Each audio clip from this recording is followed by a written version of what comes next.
Okay, next we are going to present Mr. Fernando Mangino, or as we call him, Fernando Mangino, too.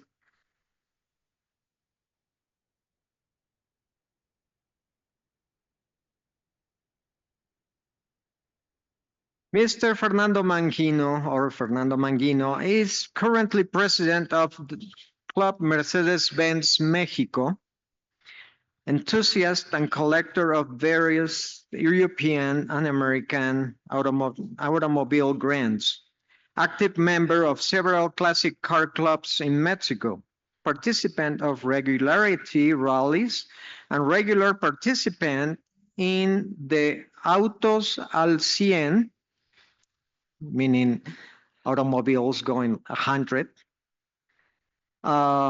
which is a radio program. Please welcome him with his presentation, Preserve or Restore. Thank you.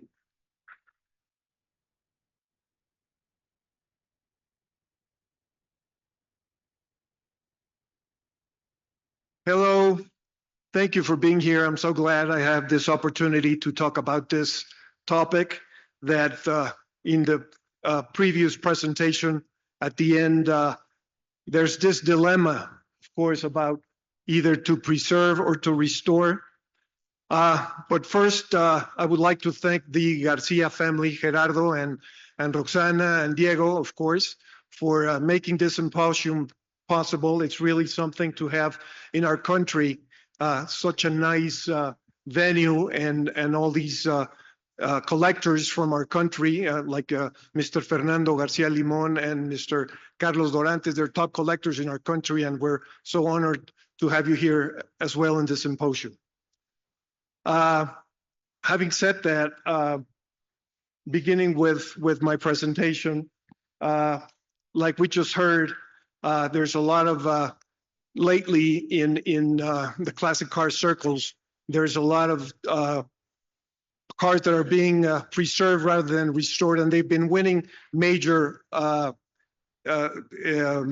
shows like Pebble Beach, like someone just mentioned that last year this Bugatti 1934 Bugatti won the best of show at Pebble Beach, and of course those cars are really rare cars, and like Laurent just said from France, that it wins hands down the cars that are preserved. And right here in this venue, we have 4 cars that they are restored, of course, like this red Rio that's right to my left, and that car was probably discovered some years ago when nobody talked about preservation. So the owner just went ahead and restored it, and you can tell it's very well restored, but maybe part of the history of the car was lost because of that restoration. So that's our dilemma. If how do you go?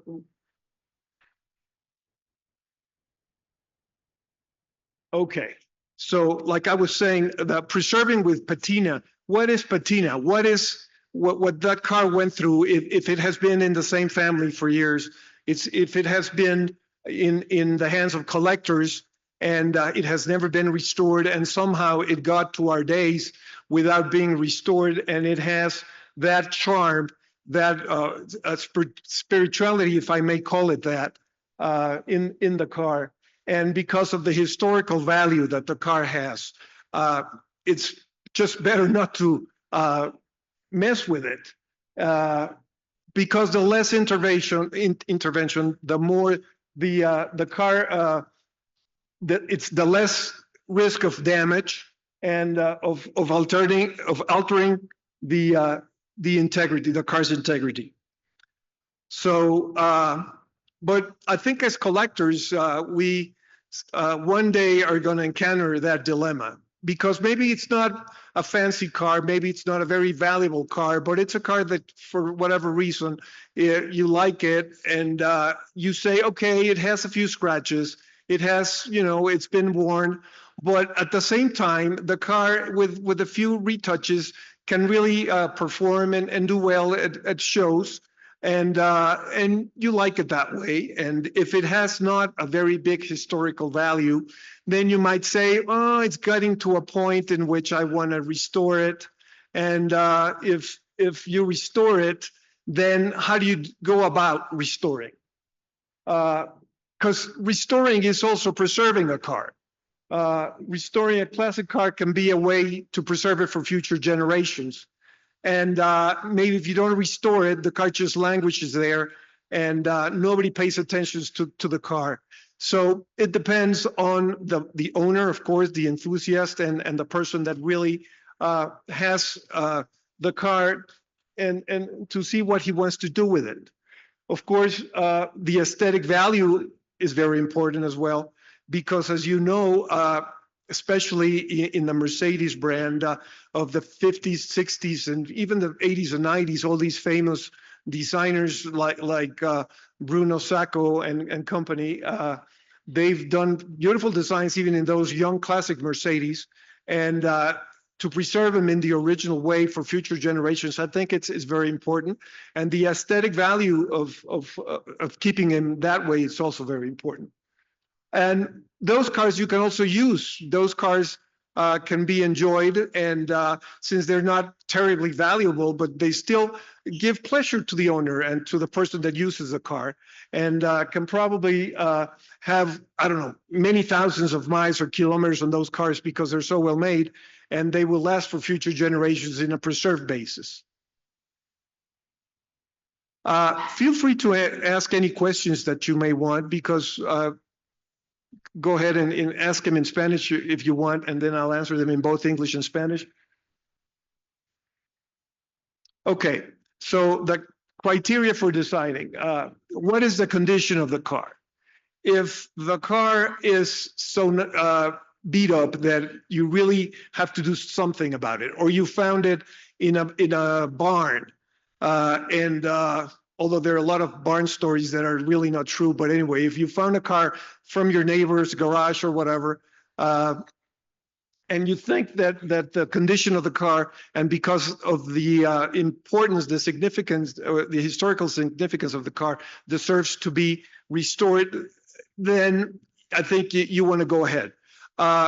There's a car also here at the show. It's a 1939 Mercedes. You may want to go look at it. It's a pre-war, and that car also has been restored. But many years ago it was restored, and I think that probably the owner of the car, or the previous owner of the car, that found it in a condition in which there was just no other choice but to restore it. So that's why it was restored.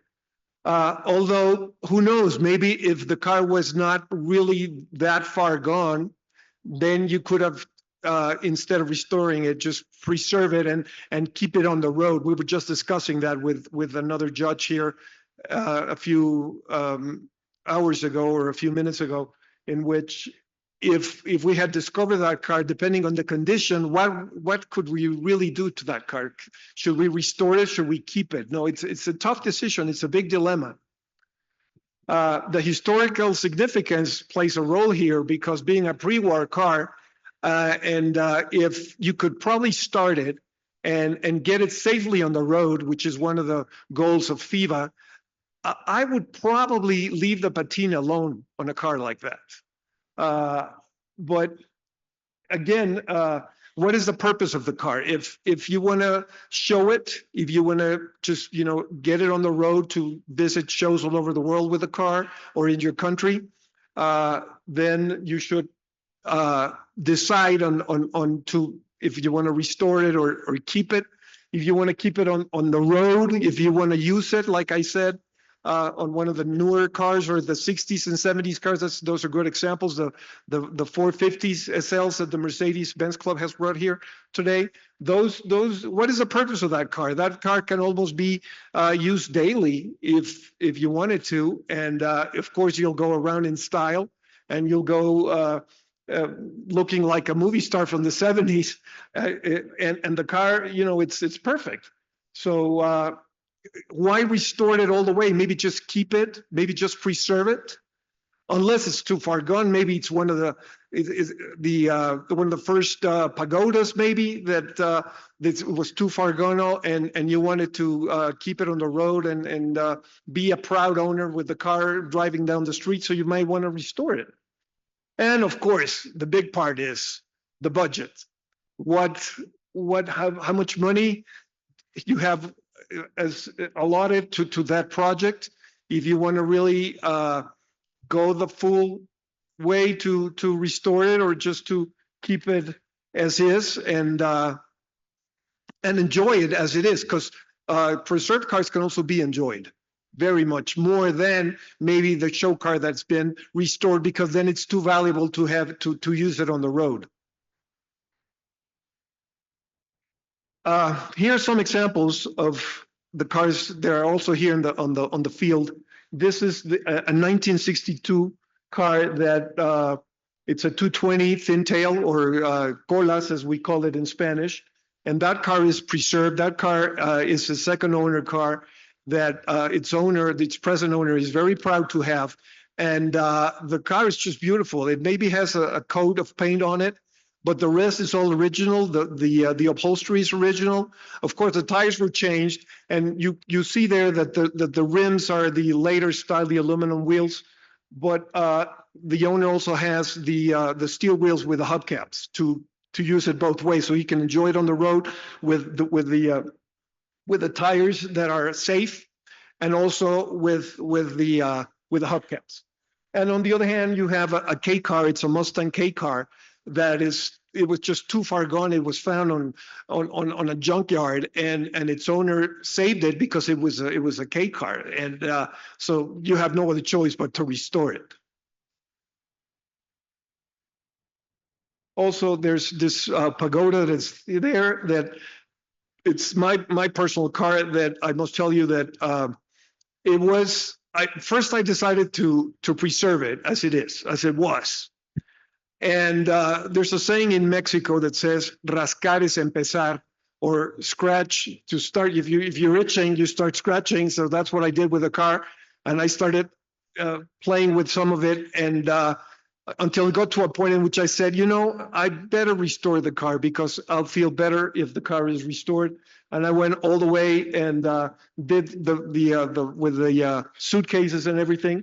And it was featured on the Formula One, the drivers' parade a few years ago. So that's a big dilemma, but it's only for the owner to decide what he wants to do with his car. And of course, I hope some of that criteria that I mentioned shed some light on the owner or the prospective restorer on what to do with its car. So ultimately, that decision, it depends on several of the factors that I just mentioned. And please feel free to answer any questions you may want. And I'm so happy to be here, and thank you for listening.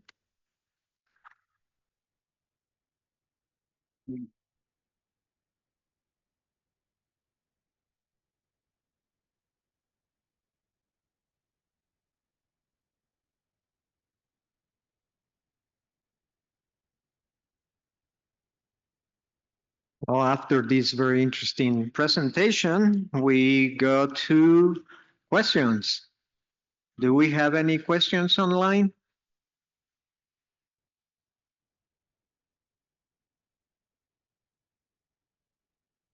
Yes.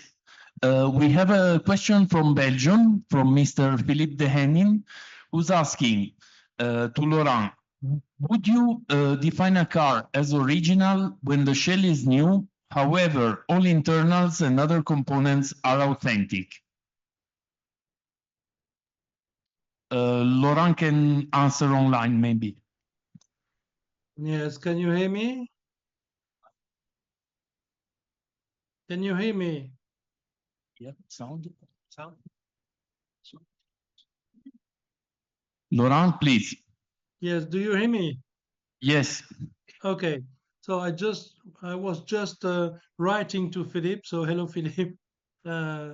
This is a very good question. Of course, the answer can be yes, because if the shell is brand new, this is no more original for sure. But if the shell does respect the original one about manufacturing definition, criteria, matters, dimensions, etc., then it can be considered as in an authentic spirit, which is a bit different than original. And this is the difference between original and authentic.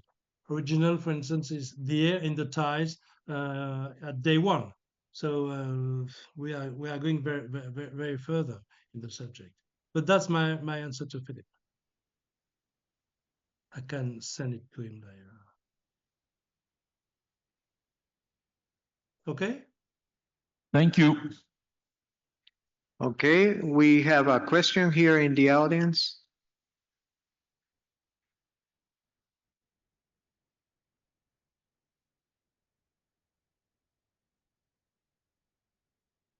Fernando, the budget is always a question. How much would you pay for, let's say, a pagoda, the one that you have, for example? A pagoda in Mexico could be around 2 million pesos right now, more or less, or even more. Yours, surely more. So the question is, how much money to put in a car? I mean, if you want to sell it, is one thing. If you want it as a business, is another thing. But if you want it for your own, you can pay 2 or 3 or 4 times the value of the car. So what do you think about that in the decision that you make from going to preserve to restore?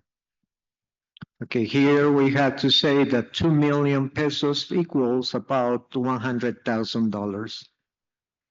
That's a very good question, Alvaro. Thank you. I think that in general, for cars that need to that need to be restored, then you have to take into consideration the final market price of the car once it's been restored. The case of the pagodas are, I've seen them all over the place in prices. I've seen them all the way from for good ones or halfway good ones, you cannot get them for less than $50,000 or $60,000. And then you need to restore them. And I've seen them at 80, 90, all the way up to $250,000 for a pagoda. So I think if you do the restoration right, I think that, if you do the restoration right, I think you could get up to 250,000. So if you have the budget to do it, I think it'd be a good return on your investment.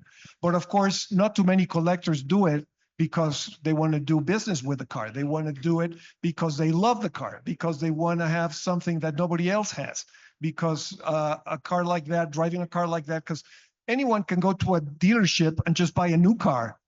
But no, I mean, to get a restored car that it's safe on the road, that has air conditioning on the newer, younger generation cars, even in the 60s cars, and make you feel so proud of driving that car that it doesn't really compare to driving a new car.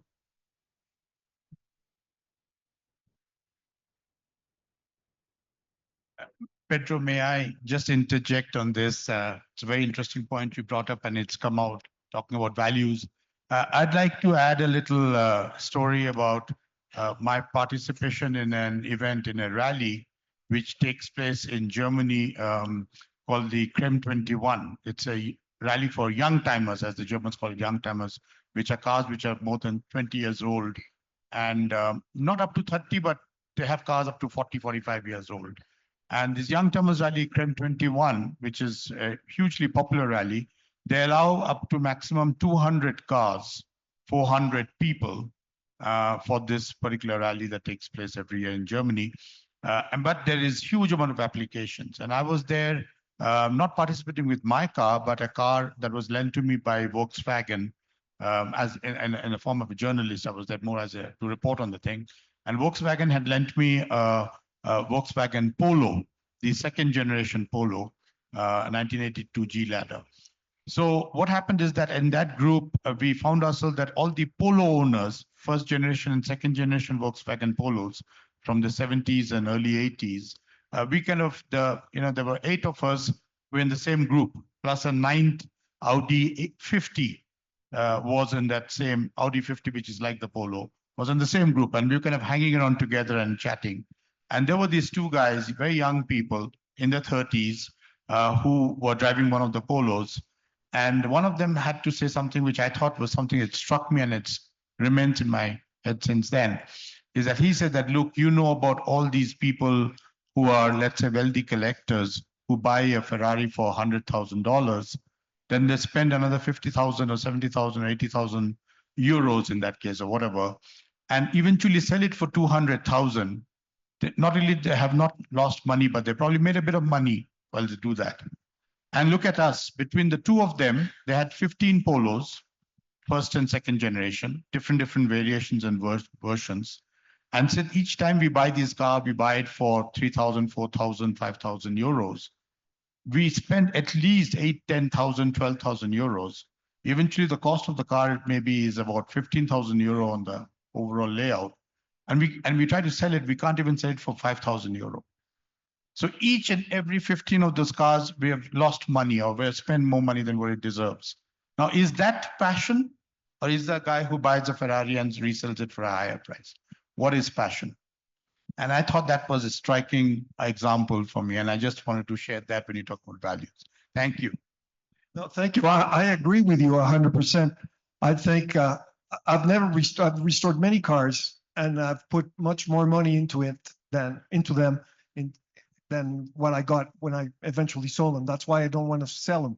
But you're right, passion plays a very important part of this hobby. And I've met so many wonderful people like you here because of the classic cars. Okay, adelante.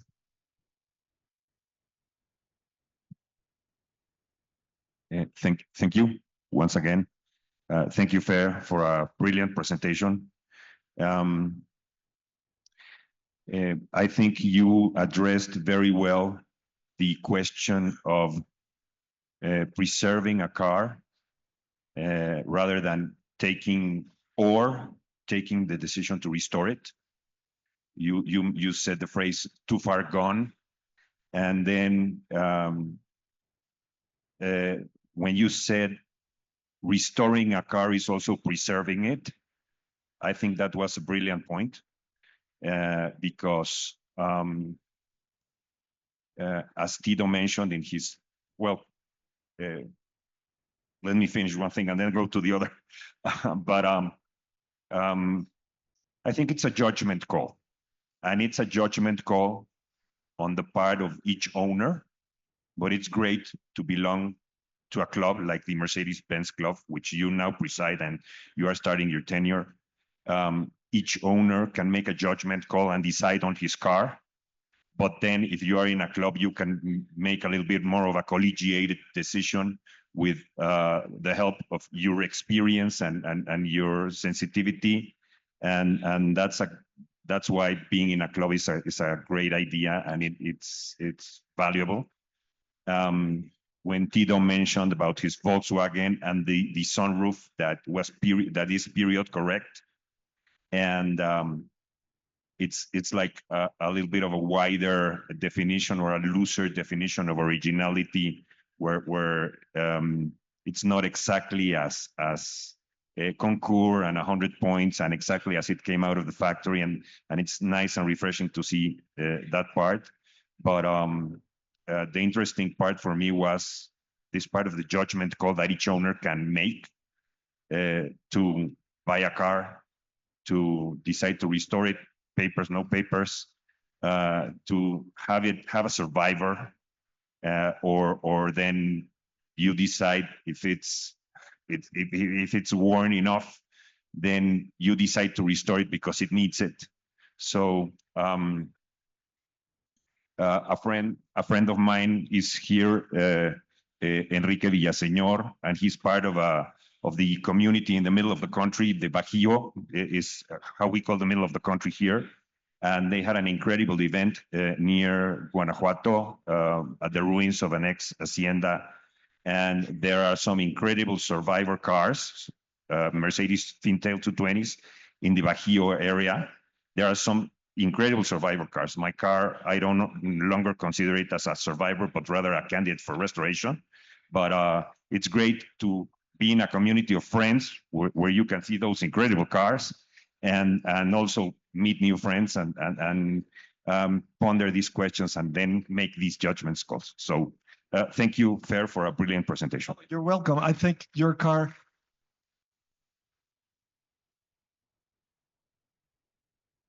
being in the family since it was new, your father picked it up at dealership, that has a lot of value, a lot of sentimental and emotional value for you and your family. I wouldn't, it's up to the owner to do the call. You're right. I mean, it's something they have to feel if you want to do it or not, or just keep it and just keep it going with the patina it has or restore it. It's a dilemma. But the criteria is there and I put it up for you guys to see, and it's up to each owner to decide. I saw survivor cars and I've seen my car, friends which care for me say my car is a survivor car, or maybe I should preserve it like that, and it's a friendly thing. So I simply consider that it would be time for a restoration when budget allows, but thank you I'll so be much. glad to help with that. Okay, do we have another question?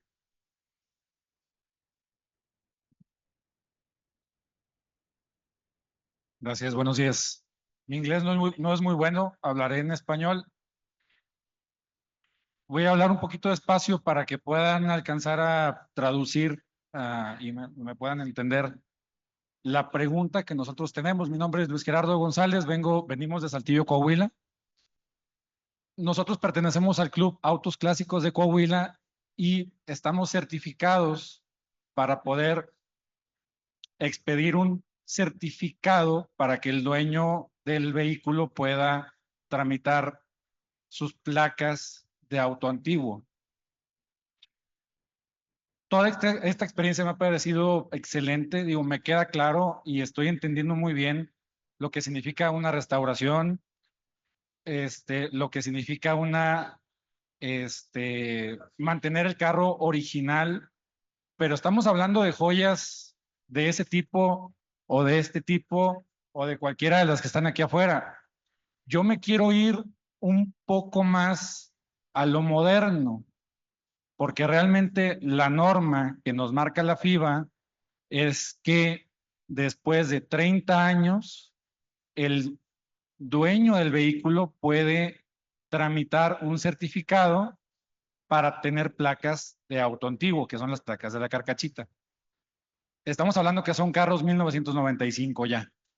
Entonces, nosotros tenemos muchas situaciones en donde nos puede llegar un vehículo Jetta, que es 1994, y el problema es que la instrucción de parte de la FIVA solamente nos marca que el vehículo que pasa de los 30 años puede tramitar su certificado. Obviamente tenemos ciertas características o ciertas condiciones que nos marcan, pero ¿cómo decir que no es un carro antiguo, un Jetta que tiene 30 años? Eso es lo que nosotros quisiéramos entender bien y creo que estoy en el lugar indicado donde nos pueden decir o nos pueden dar armas para poder decir, oye, ¿sabes qué? Mira, pues independientemente de lo que es el examen de auto antiguo, pues a lo mejor tu carro no es un carro que puede entrar todavía al nicho de autos antiguos. No estamos hablando de joyas de los 1920, 1930, estamos hablando de joyas de 1995, que de acuerdo a la norma ya es un carro antiguo. Entonces nosotros tenemos ese problema muy, muy latente de mucha gente que quiere llegar con su camioneta o con su carro, y que muchas veces no sabemos cómo decirle que no, ¿verdad? Claro. Muy bien, esa pregunta se contesta básicamente de la siguiente manera. Hay una norma nacional en México. Okay, in Mexico we have rules for this type of certification. Okay, la norma empieza con 30 años 85% de restauración, conservación o preservación. Entonces, so we have in Mexico 30 years, and we have 85% of preservation or restoration. So the car that is being presented has to be either in good condition or it's being restored. Now, in your state, they might have copied just part of that requirement, but not all of it. There's a federal regulation about it, and that's pretty much what we do in all Mexico.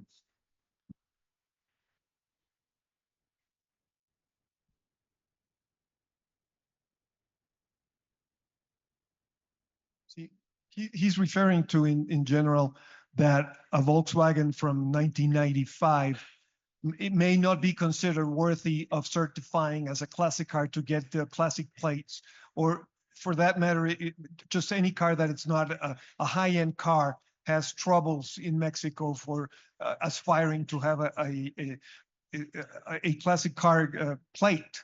And we're wondering if this happens also in other countries in the world in which not all cars are accepted, even though they have the 30 years. But he's saying that in Mexico, any car that has 30 years or more and it's 85% of originality, it can be certified as a classic car.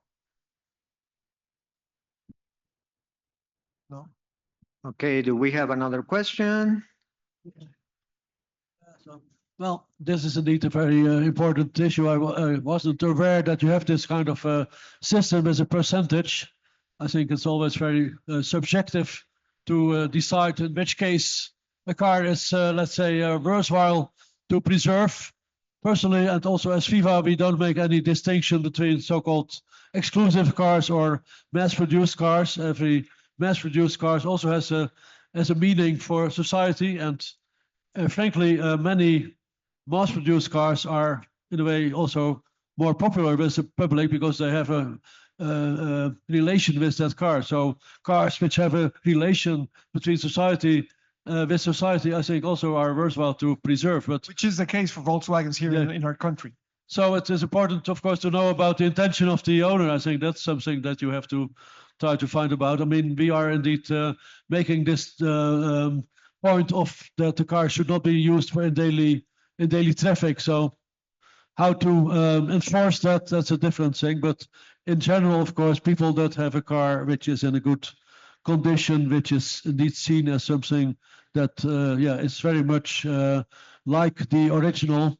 In that case, I think most people decide not to use it on a daily basis. So it's a kind of natural process, natural choice by the owner not to use it. But there's always, as I like to say, there's always the exception to the rule, the exception to the rule.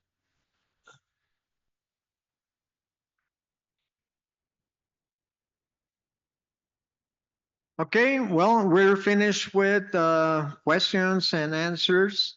And we would like to thank Mr. Mangino for his presentation. Oh, you're welcome. My advice would be, thank you. My advice to all of you would be to always buy the car that you can afford, the best car you can afford.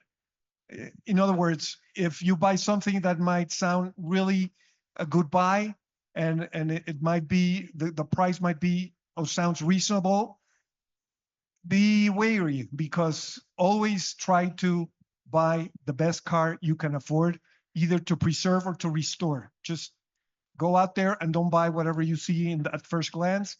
Go and do your homework. And if you have to pay a little bit more for the perfect car, do it. It's worthwhile and it'll cost you less in the long run. Thank you.